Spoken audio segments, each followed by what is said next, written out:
A former Southern Arizona congressman remembers his friend for his sense of loyalty and patriotism. Former Congressman Jim Kolbe served with McCain in Washington, and the two men formed a lasting friendship. Here's News 4 Tucson's Eric Fink.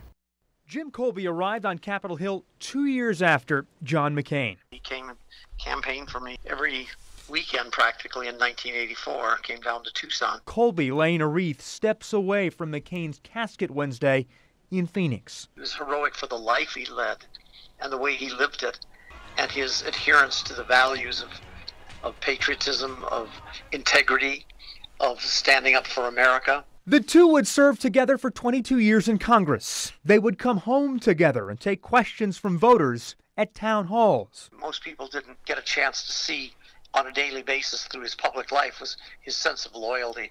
His loyalty to his staff, his loyalty to his family, his loyalty to his friends, people like me.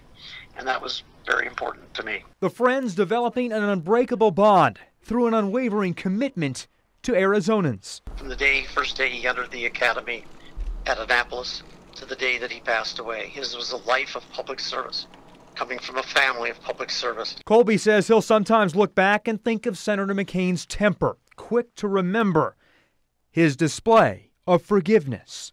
He never held a grudge. He always would forgive you immediately afterwards.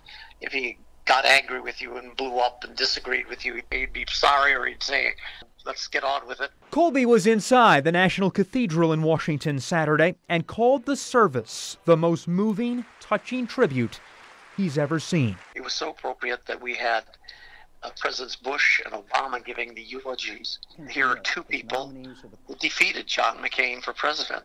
As Jim Kolbe grieves the passing of his friend, he wishes Americans can take to heart the qualities that lay the foundation of this man's character. Should remember his legacy of integrity and honesty and forthrightness.